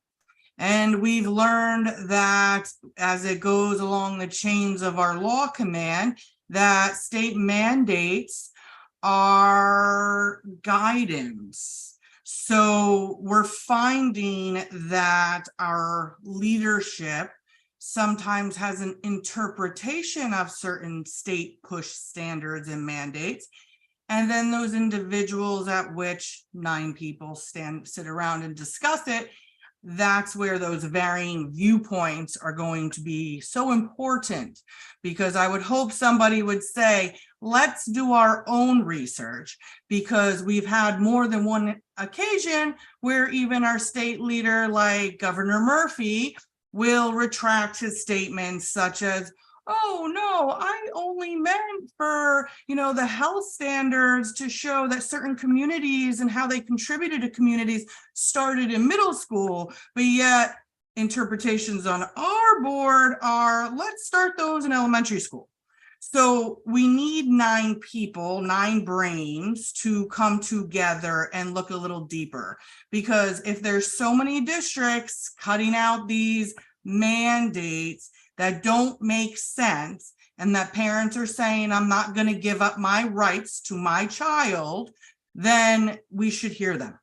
And I think that's just common sense. The other thing is that we should start looking a little deeper. Like, I think we wait for certain trigger mandates to come up that then perks everyone within the community's attention. But there's like other changes within education that we should be paying attention to that I haven't heard any discussion in our district on, like just this summer Murphy change, that we have so much need as a state and such a lack of educators, especially in special education, that we've changed the stipulation that it doesn't need to be a special education teacher providing services. So then the question is, like, if we've taken away that specialty based on a state ruling because of low staffing, we should still be coming together and discussing, well, what do we want that to look like in our schools? Because there is a difference with somebody that's truly certified in special ed, even though the state says that we change things because of staffing issues. So I'm not saying that like going against the state, but like, it's okay to have varying viewpoints. It's okay to stop and say, this doesn't make sense. It's okay to say, what are other districts doing?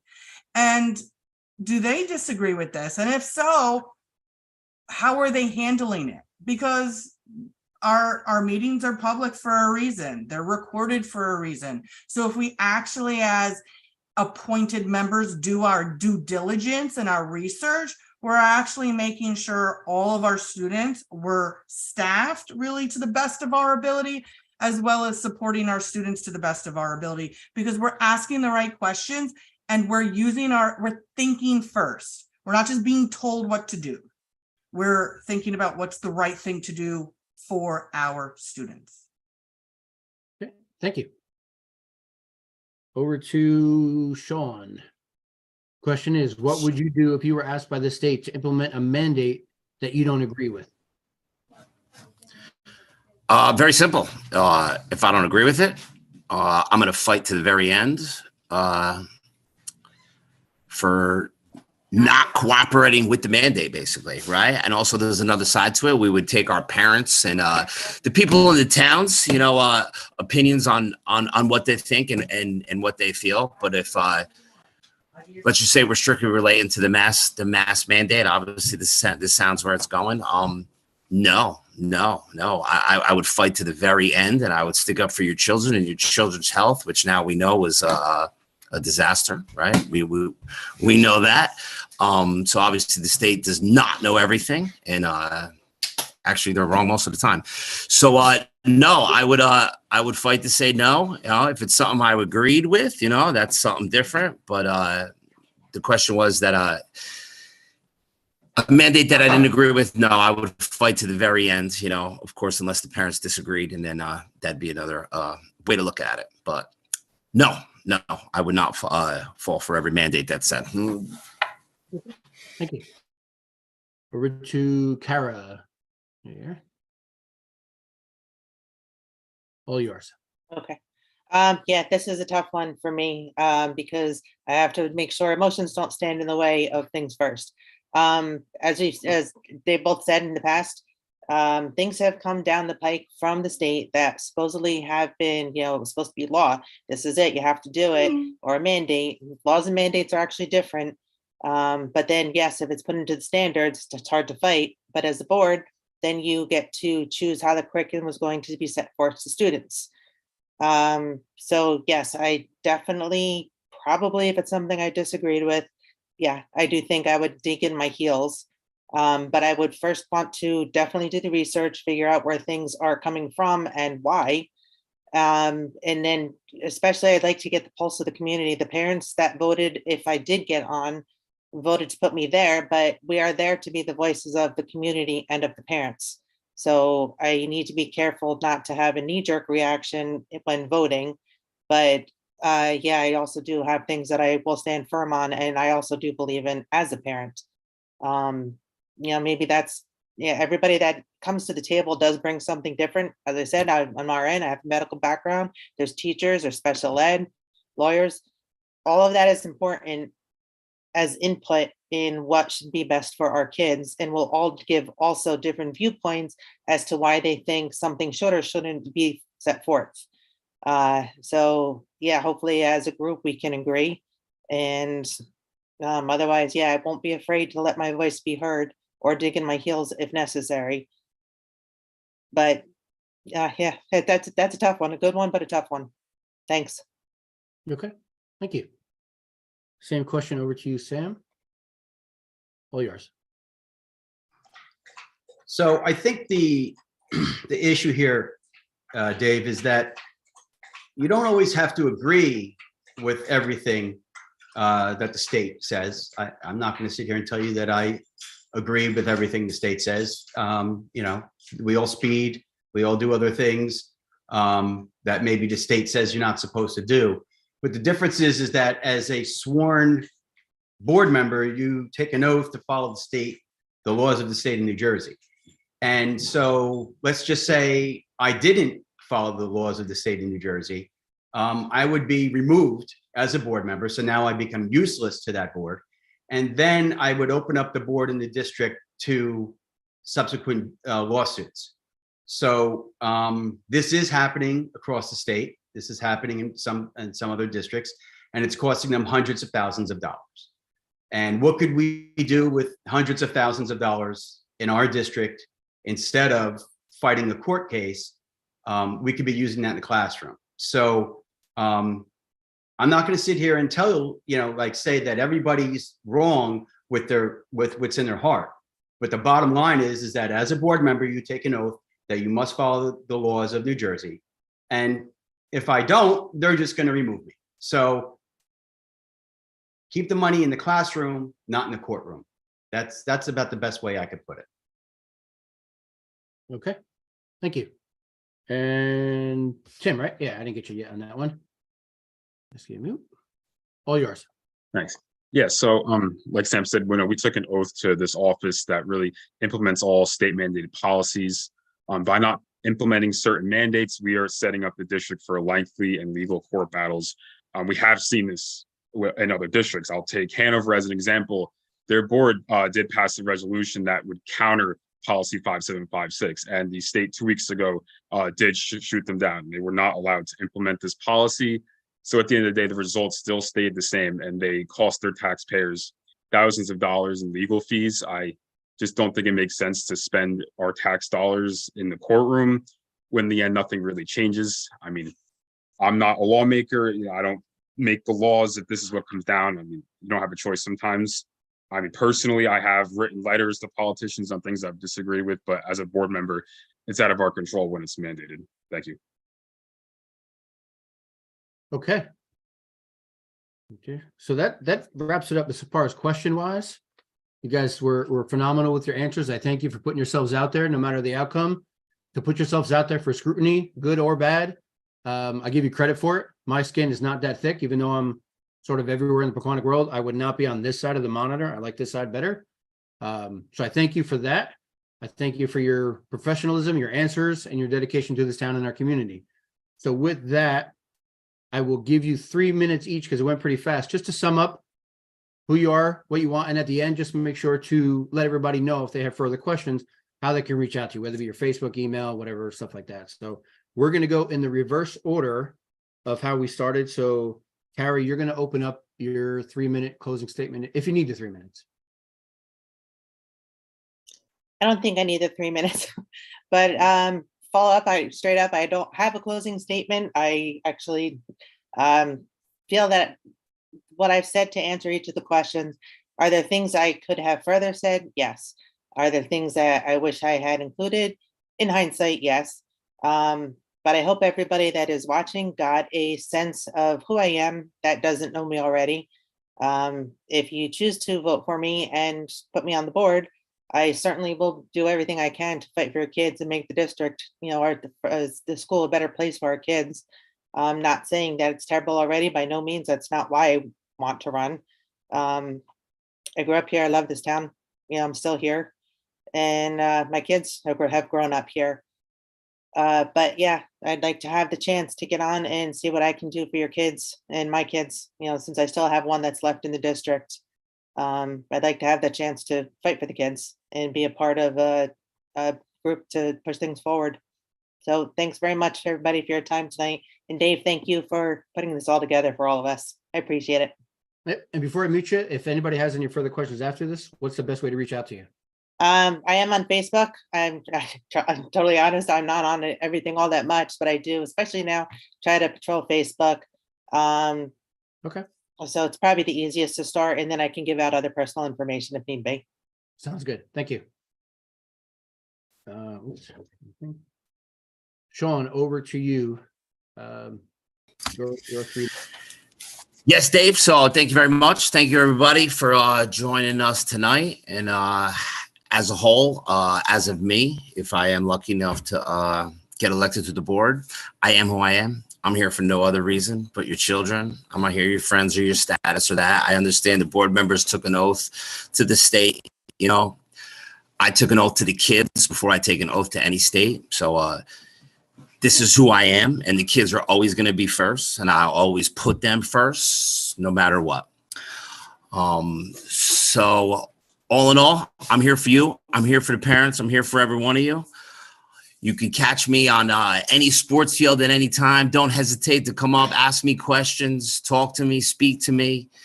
My email, smcshane@9@gmail.com. I'm on Facebook. I'm on Messenger. I don't know if I want to get my phone number out right here, but if you ask people, you get my phone number. I'm here. I'm available. Ask questions, and I'm here for you guys. I love Pequannock, and I bleed blue and gold. Thank you, everyone. I think everyone here is like, yes, let's get his number. Let's get his number. Let's put it all over. All right. Sean, over to Aaron. Yep. All yours. I believe in Pequannock. With my oldest of 3 in first grade and 3 children, 4 and 2, I have many years of Pequannock education to go through. And I'm honored to do so. Like, I wanted to come back to my hometown because I believe in this town, and it gave me the opportunities and the love of community, acceptance of differences, and just, it's such a great place. And to be able to be part of building and supporting and being a part of that as we support the growth as an education system would really be an honor. So I really look forward to the opportunity for voices in this township to be heard, to be able to have these platforms where all, because it is hard to come out and put yourself in front of everybody. So I know Dave mentioned that as well, but to have platforms where the townspeople can hear from the candidates so that they can make a well-informed decision is really important. And I'm glad to see as the years progress that we get stronger at that. And I hope that continues to be the case, because a informed voter is the best voter. So I hope you'll consider the three of us. We're ready to rebuild what we know, the strong education system, to support what's currently going well, and having ears to know what else needs, how we can be a better leadership. And we look forward to the opportunity. Thank you. Okay. Did you also want to put, besides Sean's phone number, that you're Oh, going to not Sean's phone number, but I'm on Facebook too. It's very similar. And our candidacy page saying like Pequannock BOE, Erin Heider, Sean McShane, Kara Van Cleef Shenton. So we'll have our personal emails, but we also have that platform. So you could reach out to us. And from that messenger, we will come up with a plan to contact you a little more personally. Okay. I guess I'll give his phone number at the end since nobody else wants to, but oops. All right, over to Tim. Yeah, so yeah, just in closing, I just want to say my time on the board, I've seen a great relationship with the board, the superintendent, the administrators, the teachers, and the community. I just want to see all that continued for another 3 years, which is why I'm asking for your vote on November 7th. And I just want to remind everybody at the end of the day, we are all Panthers, and I'm proud to be part of such a great community of people. It's really a lot of fun. Yeah, I just want to thank all the candidates as well for not just taking the time to do this Q&A, but for also stepping up to run. It's definitely not easy to put yourself out there. So I applaud everybody for that. And yeah, if anybody wants to reach me, I'm on Facebook. My full name, Tim Gittin. If you want to email me, my email is very simple, just timothygittin@gmail.com. No numbers, no nothing. So, thank you. Okay, thanks, Tim. Over to you, Sam. So Dave, I have to apologize. My Ridgeback has the zoomies right now in my kitchen, and it's not good. Okay, so you'll hear it happening while I'm talking. So first of all, I want to, holy cow, I want to thank all the candidates tonight. Listen, this is not easy. It's not easy running. It's not easy being on a campaign. It's not easy, being stopped in Pizza Man to answer questions. And so I want to thank all of you guys for running. I can't believe I'm actually saying that. I want to thank you for doing that. But that makes what we do that much more obvious, that it is important, right? Because if it wasn't important, there wouldn't be anybody running every year, right? And so it's not fun to go through this, but I would want to thank everybody for that. I want to support everybody in town that has been supporting us. And I want to thank everybody, really for coming out tonight and watching this, spending their time doing this. I'm sure it wasn't really, first choice of things for people to do. He's going to tackle me. But I will just, if you want to find us, this is where you find us on Facebook. Okay, that would be our page. Cerisi, Gittin, Shenton, C. Shenton for Pequannock BOE. And you can find us there, and any questions you have, you can message us. We will get back to you. And, I just, I hope that you vote for Tim, Karen, and I, and we can continue to help moving the district forward. That's the plan, is to make the district the best it can be. Okay. Please mute me quickly. Can someone, since Sam is busy, can someone just bring up the start time meeting again, the date? If you just want to raise your hand, I'll unmute you because it's important. Okay, good. I know the 26. Next Thursday night, 26. At what time? 7? 7 o'clock. Okay, yeah, it's an important start time meeting for all the public to come in and ask and answer and learn a lot more. So it's pretty important. So If if people have nothing to do at 6 o'clock, I believe the band is going to be playing at 6, something like that, because the thing got rained out. Remember, it got rained out, so they're playing at 6 o'clock. If you got nothing to do, go out and enjoy the band first, and then show up to the meeting. Shameless plug. I know we're talking about it since in the meeting, but all that information and so much more can be found in the Pequannock app. You'll see it in there. Look on the calendar. Everything's listed in there. So again, thank all of you for coming out, putting yourselves out there. Thanks for answering questions. Thanks for the public for joining in. And I wish you all the best. Thanks so much.